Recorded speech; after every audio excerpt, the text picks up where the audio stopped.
For years and years, one of the most popular things we've ever sold is the aftermarket headlight from Morimoto for the 09 to 14 F-150 and the Raptors. And I think Morimoto has truly outdone themselves with an all-new headlight that makes that headlight, that was very good for the time, look kind of terrible. In comparison, that is. This is the Morimoto XB Evo and the Morimoto XB Evo Hybrid. In this video, I want to simply overview all of the functions, the features, and show you just how bright it is compared to your stock headlights. Before I get to the light output, let me just tell you about the features and benefits. The XB Evo Hybrid and the Morimoto XB Evo perform a little bit different. The XB Evo Hybrid is your entry-level headlight, so if you don't want to spend quite as much on this headlight, you can get the XB Evo Hybrid. The XB Evo Hybrid has a white daytime running light. You can't switch between the two. It's got a white daytime running light and a standard fade-off effect turn signal. So when you hit the turn signal, it is amber even though it does have a white daytime running light. They use two bi-LED projectors, which means it does both low beam and high beam out of both projectors that you see on each side of the truck. You'll also notice that when the headlight is off, it's definitely a very blacked out look. I think it looks really good on the front end of your vehicle. Now, a lot of the time with aftermarket lights, we're looking for a startup feature. That's where the projectors chase themselves or the daytime running light dances around. Now, on the Morimoto XB Evo Hybrid, that does not happen, except we did find a workaround to then make it happen. Let me show you on the back side of this headlight housing. You'll notice this driver right here. This driver is what's providing the power to the bi-LED projectors, and it's only driving these projectors at about 50% brightness. That means that out of the box, they're throttling back how bright it is, and that's for regulation purposes. If you wanted to get the full potential out of this headlight and the projectors to get a very bright light output, you then need to purchase this. It is for sale on our website. Check the pricing in the description below. This is a Supercharged Driver. Essentially, you just unplug this, plug this thing in, and then you get the full potential of the brightness. It's no longer going to be DOT compliant, but still, it's pretty epic, and I would never put this on my vehicle without slapping a Supercharged Driver on. It's just that much better. I noticed that once you installed the Supercharged Driver onto the backside of the hybrid headlight, you then do get a startup feature. It's not quite as dramatic as the XB Evo we'll talk about in just a second, but it's still really cool. You still get that chase function, and it comes on slowly and then comes off. That's really about it when it comes to features on the Morimoto XB Evo Hybrid. It's actually still got more features than the Morimoto XB headlights they came out with quite a while ago now, a few years ago. Now let's dive into what I'm really here for, what you're really here for, the Morimoto XB Evo. This is the all-new headlight, and the features are so much crazier than what you just saw. The XB Evo headlight has a white daytime running light with an option to also be an amber daytime running light. So you could choose, do you want the front of your vehicle to look white or do you want it to be amber? Really, the customizability in this headlight is so advanced. A lot of the companies out there do not offer this many features, and I think they did a good job. You can select it from these little keys right here. There's 4 different colors. There's a black, a red, a blue, and a green. All 4 of these operate a little bit differently on the back side of this headlight. Let me show you. All you gotta do is reach on the back side of the headlight, push the little tab down and pull, and then you can just replace it with one of these keys. That's going to allow you to change the color of that daytime running light between a white and an amber. I'm going to cycle it off and then back on. And now you got that amber daytime running light, which in my opinion looks so much better on the Raptors than the white daytime running light. Now, the daytime running lights are completely different. No matter which way you're looking at your vehicle, it's going to be equally as intense. Whether you're at the front of the vehicle, the side of the vehicle, 45-degree angle, it's just going to provide that beautiful, smooth illumination of light all the way around the headlight housing. The keys are also going to change the function of the turn signal. So you can either have that standard blink turn signal, it will still be in amber, just like the XB hybrids, where it blinks solid and then fades off, solid and fades off. Or you can choose to have the sequential turn signal that pretty much everybody loves, right? The sequential turn signal is probably the most popular, and I don't see a lot of people running the standard turn signal if they had the option between the two. They all perform a little bit differently. The red key provides a white daytime running light with that fade-off turn signal. The blue key provides a white daytime running light with that sequential turn signal. The green key offers that amber daytime running light with the fade off turn signal, and the black key has an amber daytime running light with the sequential turn signal. That's a lot of talking just for the daytime running light. Now let's dive into the projectors. There are still 2 LED projectors, they're bi-LED projectors, which produce that low beam and high beam, just like the XB Hybrid. It's actually the same exact projector and they perform the exact same on the wall, same brightness, same candela, same lux.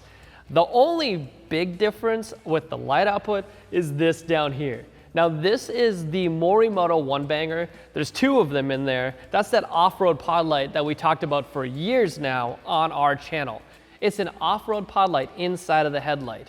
The only thing is it doesn't work straight out of the box. That said, all you gotta do is plug this little thing in the backside of your headlight and then it's engaged. Why did they do that? Because again, compliance issues.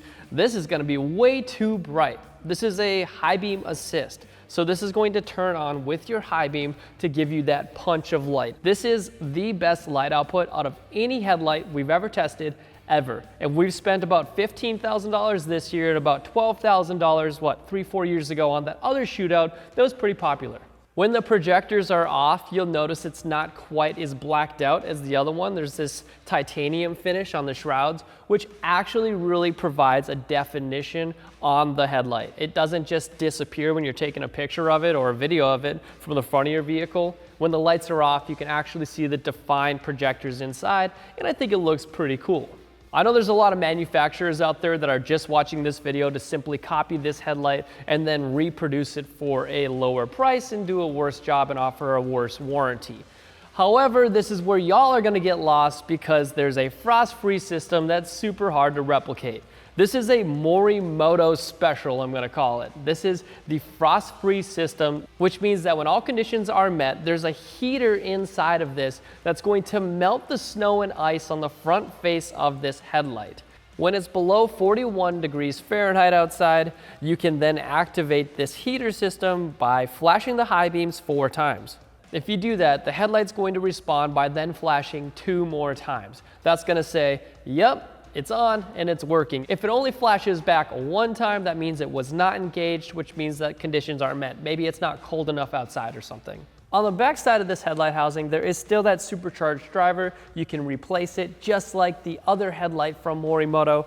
However, whether you have the Supercharged Driver or not, you're going to get that startup feature. That startup feature looks just like this when you power up your vehicle. It's just a pretty cool way to show off the new headlights when they're turning on. Now for the moment you're probably waiting for, how bright is this headlight truly? We compared this headlight to like 10 different headlights on the market, and so far this one blew every single thing we could find out of the water. Watch that video. It was a shootout where we went in depth trying to find the best headlight. This is the best headlight just to save you guys some time. As a benchmark, I wanted to show you guys your stock Halogen and your stock HID compared to the Morimoto XB Evo and the XB Evo Hybrid. Starting with the Halogen. This is what it looks like on low beam, and as you can see, it's a straight up turd. The low beam is not wide, but it does have a well-defined cutoff and regulated foreground. The width coverage and that distance projection is super weak. Not to mention, when you turn it to high beam, it turns your low beam off, and all in all, it's lacking that intensity I really would like. On low beam, it scored a 2.3. On high beam, it scored a 1.3 with the width score of 1.3. So our overall rating for your OEM halogen light is a 2.1. Now, funny enough, that's actually way better than anything I discontinued right in the beginning of this video. This is what the OEM HID headlights look like. This is a D3S bulb inside. Funny thing is, this is a brand new HID bulb. Over time, HIDs lose brightness. So if you've had your HID headlights for many years and they haven't burnt out yet, they're much less bright than they used to be right out of the box. The low beam provides this average performance. I think the beam pattern's actually pretty nice looking, but when you switch it to high beam, it didn't even reach the required minimum beam center intensity. But it was comfortably tall and it had a well distribution overall. On low beam, we had a score of 3.3. On high beam, it scored a 2.6. A width score of 2.4, so better than the halogen width score, with an overall rating of 2.7. Your stock halogen was an overall rating of a 2.1. The OEM HID was a 2.7. Now I've got the Morimoto XB Evo Hybrid. This is what it looks like on the wall. The funny thing is, those same projectors are used in the Morimoto XB Evo. the more expensive version with a few more features than this. So the numbers are going to be exactly the same. It's got a super well-balanced, high-performance headlamp. Every parameter is above average with a relatively modest near-field width impression. That high beam is so intense on this headlight, but it doesn't go over the regulations limit. There is an ample amount of light on low beam and high beam with this. On low beam, it scored a 6.9. On high beam, it scored a 6.7 with a width score of 4.8. So the overall score of this DOT compliant headlight is a 6.8. It'd be a 6.8 whether you had the XB Evo Hybrid or the XB Evo. I wanted to hone in on the compliance thing because if you installed that supercharged driver that goes on the back side of this headlight, you're no longer in compliance, but it does drive those projectors a little bit brighter and you get a higher score.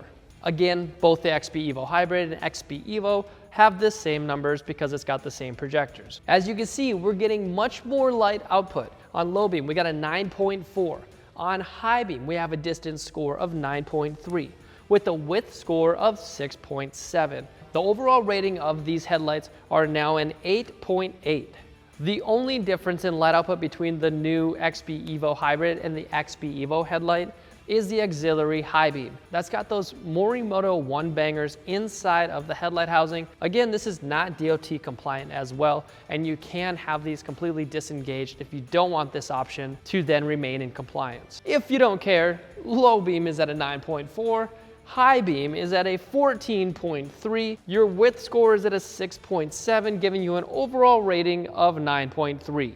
I get it, it's cheating, but Morimoto decided to go one step further in the high beam, and I'm here for it. And if you ever had the thought, would these survive my Raptor if I took it over a jump?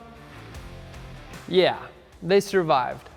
The real question is, if you originally purchased the Morimoto XB, is it worth the upgrade? Yes. These are completely redesigned from the ground up. The projectors are so much brighter, they're so much better, a more refined beam pattern. The turn signal and the daytime running light is so much brighter and it's so much more consistent. There's also the supercharged drivers on the backside, making these things stupid bright. And that additional high beam down here, that high beam assist with those one-bangers. It really does not compare to any headlight that we've simply found on the market today. These are in a league of their own, so Morimoto did us a solid by doing a much better job, keeping a 5-year warranty just like their old headlights. Even with the supercharged driver, you still have that 5-year warranty, and really, it's a no-brainer. This is the best headlight you could personally buy for your F-150. This is actually the best headlight and the best product that Morimoto has ever designed, ever. I will put my 10 years of headlight revolution experience on that. There is no other manufacturer that has made a better headlight for the F-150, and I don't think they're going to in a very long time. There's a new hard coating formulated on the front of these headlights, so they are built to last. They're going to last forever. You're not going to get fading or yellowing lenses. Go to headlightrevolution.com, type in your year, make, and model, and you'll see all the other products that we have fully tested for your F-150 or your Raptor.